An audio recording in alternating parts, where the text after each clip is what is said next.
World's best law of attraction money and success coach అయిన ప్రముఖ షేక్ అన్వర్ గారిచే మే 18th హైదరాబాద్ లో జరగబోయే 1 day magic of law of attraction and millionaire mind work shop కి register చేసుకోండి. Welcome to Suman TV. నేను మీ Suman TV Nag. చాలామంది గోచార రీత్యా కనుక మనం చూసుకుంటే మ్యారిటల్ లైఫ్లో కొన్ని దోషాలు శాపాలు ఉండేటువంటి అవకాశం ఉంటుంది. వేదిక్ ఆస్ట్రాలజీ అటువంటి వాటికి ఏం చెప్తుంది? ఈరోజు మనతో పాటు వేదిక్ ఆస్ట్రాలజీ ఉమాగారు ఉన్నారు. అది వారి మాట్లాడి తెలుసుకుందాం. నమస్కారం ఉమాగారు. నమస్తే నాగరాజు గారు.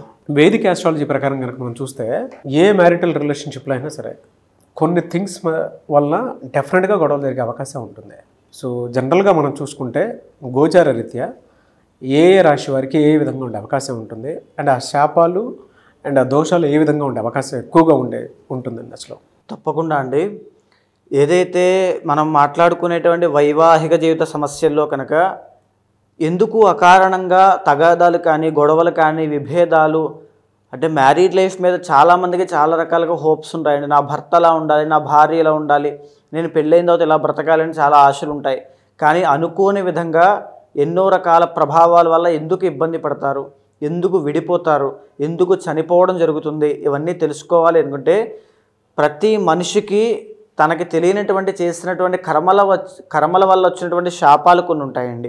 ఆ శాపాల మూలకంగానే ఈ యొక్క మ్యారీడ్ లైఫ్లో ఇబ్బందులు వస్తూ ఉంటాయి. ముఖ్యంగా మనం చూస్తే మొదటిది విత్త శాపము అని చెప్పబడింది. విత్త శాపము అని అంటే విత్త అంటే ధనము, ధన మూలకంగా వచ్చేటువంటి మ్యారీడ్ లైఫ్లో ఇబ్బందులు ఇప్పుడు నేటి సమాజంలో ఇప్పుడు అవే ఎక్కువగా కనబడుతున్నాయి.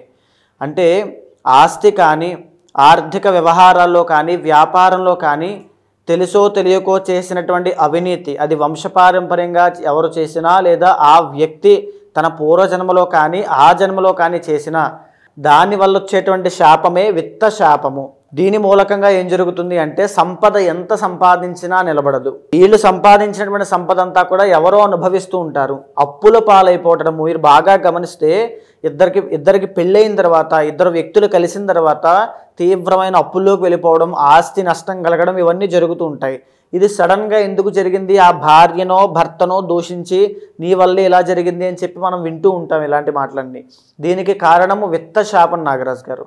ఈ విత్త శాపం ఉండడం మూలానే, అది కలగడం మూలానే వైవాహిక జీవితంలో ఇబ్బందులు వస్తాయి. సో దీని మూలకంగానే అప్పులు పాలైపోతుంటారు. తాకట్లు పెట్టేసి ఇళ్ళు అమ్మేసుకోవడము, ఆస్తి నష్టం అవ్వడము, వ్యాపార నష్టాలు రావడము, ఆరితేరినటువంటి బిజినెస్లో కూడా తీవ్రమైన ఇబ్బందులు పడడం లాంటివి దీని మూలకంగానే జరుగుతుంటాయి.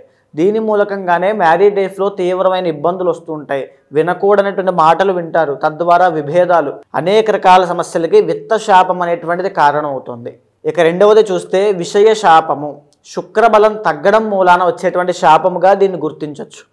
అంటే వంశపారంపర్యంగా లేదా ఆ వ్యక్తి కానీ పూర్వజన్మలో కానీ ఆ జన్మలో కానీ తెలుసో తెలియకో పరస్త్రీ వ్యామోహంలో పడిన లేదా పరపురుషుని వ్యామోహంలో స్త్రీ పడిన భార్య, దానివల్ల వచ్చేటువంటి కర్మ ఊరికే వదిలిపెట్టదు. అదే విషయ శాపంగా మారి భార్యాభర్తల మధ్యలో అనుమానాలకి ప్రేమానురాగాలు తగ్గడానికి దారితీస్తుంటుంది. ఈరోజు మీరు చూస్తే నాగరాజు గారు చాలామంది భర్త భార్యని కొట్టడము, అనుమానించడము, లేకపోతే బెదిరించడము, ఆ అనుమానం అనేటువంటి జబ్బుతో భార్య చాలా ఇబ్బంది పడుతూ ఉంటుంది. పడరాని మాటలన్నీ పడుతూ ఉండడము, అసలు ఏమీ లేని పరిస్థితిలో కూడా ఇలాంటి మాటలన్నీ విని చనిపోవడానికి ఆత్మహత్య చేసుకోవడానికి సిద్ధపడిన వాళ్ళు చాలామంది ఉన్నారు. చాలా నక్షత్రాల వాళ్ళండి. సో దీనంతటికీ కారణము విషయ శాపం అనేటువంటిది ఉంటుంది. ఆ విషయ శాపము భార్య కానీ భర్త కానీ చేసుకున్నటువంటి కర్మ వల్ల, ఎవరైతే వేరే వాళ్ళ మీద వ్యామోహం పెరిగి చేసుకున్నటువంటి కర్మ వల్ల చాలా మంది అఫైర్స్ మీరు చూస్తే ఈ యొక్క శాపం పరస్త్రీ వ్యామోహము, ఈ శాపం మూలకంగానే ఇక్కడ సంపాదించిన డబ్బంతా తీసుకెళ్ళి అక్కడ పెట్టడము, వీళ్ళ యొక్క కుటుంబానికి సంతానానికి డబ్బులు లేకపోవడము, ఈ యొక్క శాపం మూలకంగానే వ్యసనాల బారిన పడడము, జూదం అనేటువంటిది అలవాటు అవ్వడము, డబ్బులన్నీ నాశనము, ఆస్తి నాశనం చేయడము, ఇవన్నీ కూడా కుటుంబం అంతా విచ్ఛిన్నం అవ్వడం అనేటువంటిది ఇక్కడి నుంచే ప్రారంభమవుతుంది. అయితే ఇక మూడవది ఏంటి అంటే వంశ శాపము అని ఉంటుంది నాగరాజు గారు.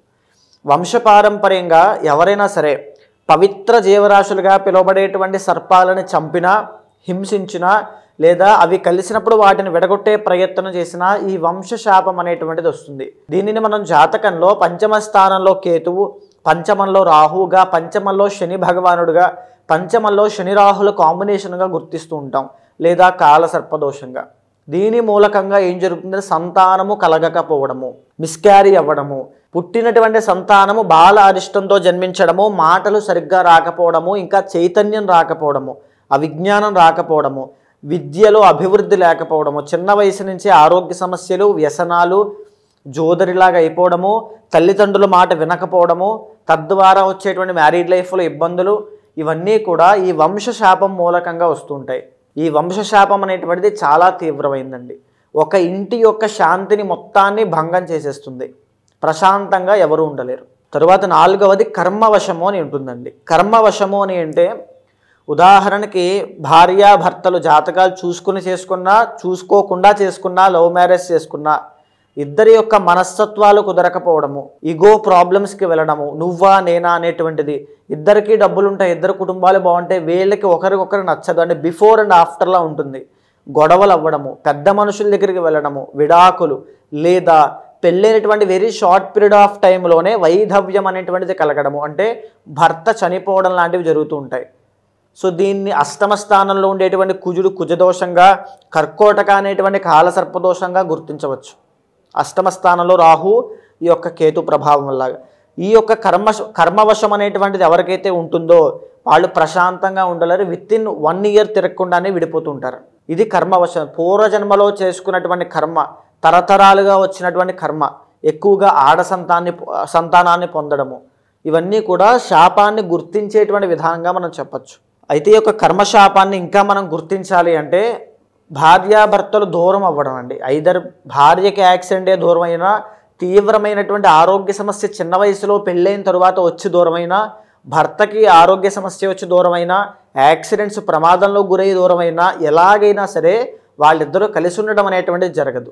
డివోర్స్ అయినా అవుతారు. డివోర్స్ అయినా, విడిపోవడమైనా, పెద్ద మనుషులు, తగాదాలు, కేసులు, కోర్టు, ఈ యొక్క సెటిల్మెంట్లు, ఇవన్నీ కూడా కర్మవశంలోకి వస్తాయి. నాగరాజ్ గారు, ఉమాగారు, దీన్ని బట్టి చూస్తే మిథున రాశి వారికి గోచార రీత్యా అంటే ఎటువంటి శాపాలు దోషాలు ఉండేటువంటి అవకాశం ఉంటుందంటారు అసలు? తప్పకుండా అండి. ఈ యొక్క మిథున రాశి వాళ్ళకి చూస్తే కనుక కర్మవశం అనేటువంటిది ఎక్కువగా ఉంటుంది. మీరు చూస్తే మిథున రాశిలో జన్మించినటువంటి ఏ నక్షత్రం వాళ్ళకైనా మ్యారీడ్ లైఫ్లో స్వల్ప ఇబ్బందులు అనేటువంటి ఖచ్చితంగా కనబడతాయి.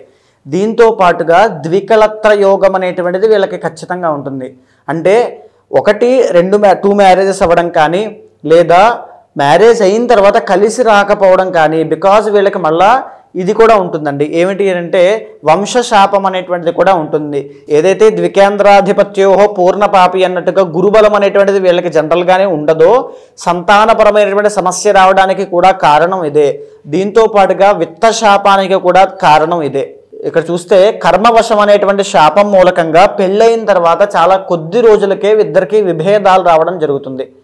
అది ఏ కారణం చేత అయినా సరే పర్వాలేదు, ఇద్దరికి కూడా మిస్అండర్స్టాండింగ్స్ రావడము, అంటే ఆమె చెప్పింది ఈయన వినకపోవడము, ఈయన చెప్పింది ఆమె వినకపోవడము, ఎవరి యొక్క పంథాలో వాళ్ళే ఉంటారు, ఎవరి డబ్బు సంపాదన వాళ్ళది, ఎవరి బ్రతుకు వాళ్ళది, అంతే.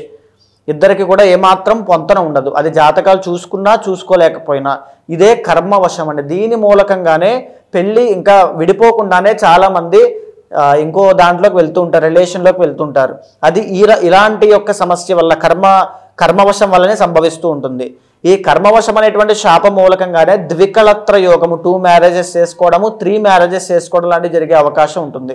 ఈ యొక్క కర్మవశం అనేటువంటి దానివల్ల భార్యాభర్తలు దూరం అవ్వడము, విత్తశాపం మూలకంగా పెళ్లి చేసుకున్న తర్వాత కలిసి రాకపోవడము, తద్వారా వాళ్ళకి వీళ్ళ మీద అంత ఇష్టం లేకపోవడము, వీళ్ళు వచ్చిన తర్వాత నా జీవితంలో ఇలా అయిపోయింది, వాళ్ళు వచ్చిన తర్వాత ఇలాగ అయిపోయింది అనేటువంటి భావన పుట్టడము, అక్కడి నుంచే ప్రేమ అనురాగాలు లేకపోవడము, వంశశాపం మూలకంగా ఇష్టం లేకపోవడం వల్ల సంతానం అనేటువంటిది కలగకపోవడము, దీని అంతటికీ కారణము భార్య లేదా భర్త జాతకంలో ఉండేటువంటి శాపములండి.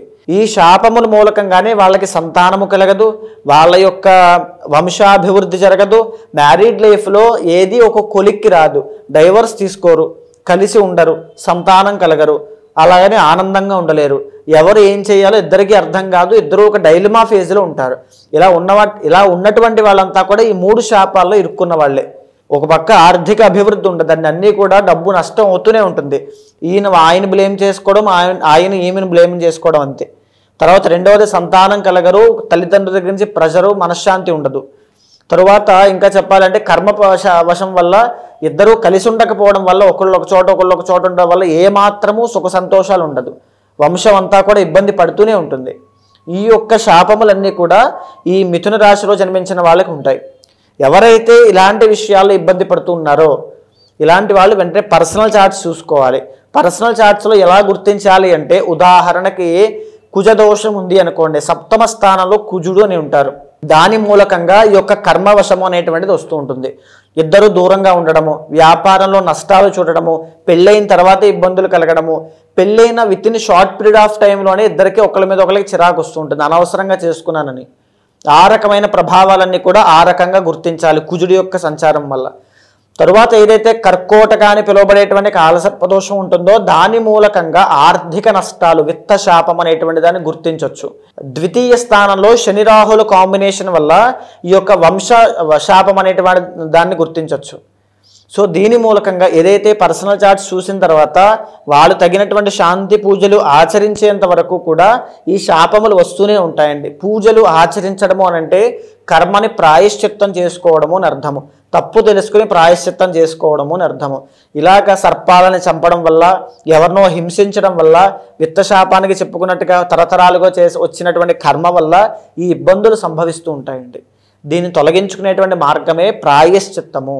భక్తి మార్గం ద్వారా మనం పూజల ద్వారా ప్రాయశ్చిత్తం చేసుకుంటే ఉదాహరణకి వీళ్ళకి అనుకోండి, ఒకవేళ వివాహం కాని వాళ్ళు ఉంటారు, ఇంకా అలాంటి వాళ్ళకి కదలే వివాహము, కుంభ వివాహము అని ఉంటాయి. ఒకవేళ వివాహం అయిపోయింది అనుకోండి, వాళ్ళ పర్సనల్ చార్ట్స్ చూసిన తర్వాత కొన్ని ప్రత్యేకమైన పాశుపతాలు ఉంటాయి. అలాంటి పాశుపతాలతో మనం అర్చన చేస్తే స్వామికి ఖచ్చితంగా కలిసే అవకాశం ఉంటుంది. డైవర్స్ దాకా వెళ్ళిన వాళ్ళు కూడా మేము ఏ పొజిషన్లో ఉన్నామో మాకే అర్థం కావట్లేదు, అసలు కలిసి ఉంటామా విడిపోతామా అనేటువంటి ఆలోచనతో ఉన్న వాళ్ళకి కూడా కలిసేటువంటి అవకాశాలు దీనివల్ల కలుగుతాయండి ఈ శాపాల విమోచన అయిన తర్వాత. అయితే గోచార రీత్యా చూసుకుంటే ఈ విధంగా ఉంది అని చెప్పారు కదా మీరు. పర్సనల్ చార్ట్ ప్రకారము వారి వ్యక్తిగత జీవితం ప్రకారం అంటే ఆ జాతకంలో ఏముందో తెలుసుకోవాలి అనుకున్నట్టు చాలామంది ఉంటారు, ఈ దోషంలో ఉన్నారా లేదా అనేటువంటి దానికి మిమ్మల్ని అప్రోచ్ అవ్వాలి అంటే ప్రాసెస్ ఏంటండి? తప్పకుండా అండి. ఇప్పుడు మనం మాట్లాడుకునేటువంటి అంశం అంతా కూడా ఈ యొక్క జ్యోతిష శాస్త్ర పరంగా ఏదైతే శాపాలు చెప్పబడ్డాయో అది రాశిరీత్యా ఒక డిఫాల్ట్ బ్లూ ప్రింట్లా మనం మాట్లాడుకున్నాము. కానీ ఏదైతే మీ పర్సనల్ చార్ట్ ఉంటుందో యూనిక్గా మీకు మాత్రమే time of birth, place of birth, ఈ యొక్క డేట్ ఆఫ్ బర్త్ బట్టి ఉంచబడుతుందో దానిని చూసిన తర్వాత ఏదైతే శాపము మూలకంగా, ఏదైతే దోషం మూలకంగా మీకు సమస్యలు వస్తున్నాయో చూసి దానికి తగినటువంటి శాంతి పరిహారములు ఆచరింప చేసినట్లయితే తక్షణమే శీఘ్రముగా ఇమీడియట్ రిజల్ట్స్ అనేవి మీకు ఉంటాయి. అలాంటి వాళ్ళు ఎవరైనా ఉంటే ఖచ్చితంగా కింద కనిపించేటువంటి నెంబర్కి కాల్ చేస్తే తప్పకుండా మీ యొక్క పర్సనల్ చార్ట్ చూసిన తర్వాత మీకు మంచి సజెషన్స్ ఇస్తాను. Anyway sir, thank you so much Uma గారు. చూసారు కదండి వీడియో. ఈ వీడియోపై మీ అభిప్రాయాన్ని కమెంట్ బాక్స్లో పోస్ట్ చేయండి. ముఖ్యంగా మీరు కనుక మీ వ్యక్తిగత జాతకం ప్రకారం ఏ విధంగా ఉంది ఏంటని జాగ్రత్తలు పడి ఈవెన్ వైఫ్ అండ్ హస్బెండ్ రిలేషన్షిప్లో ఉన్నా లేదు అని అంటే జనరల్గా కెరీర్ పాయింట్లో చూసినప్పుడు మీ వ్యక్తిగత జాతకం ప్రకారం ఏ విధంగా ఉండే అవకాశం ఉంటుందని మీరు తెలుసుకోవాలనుకున్నా కూడా స్క్రీన్ మీద ఉమా గారి కాంటాక్ట్ నెంబర్ కనిపిస్తుంది. దాన్ని మీరు కాల్ ఆర్ మెసేజ్ వాట్సాప్ చేసి మీరు డెఫినెట్గా అపాయింట్మెంట్ బుక్ చేసుకోవచ్చు. అండ్ ఈ వీడియో లైక్ చేయండి, షేర్ మాత్రం తప్పకుండా చేయండి. ఇలాంటి మరిన్ని వీడియోస్ కోసం మా ఛానల్ ఫాలో అవ్వండి. Thank you.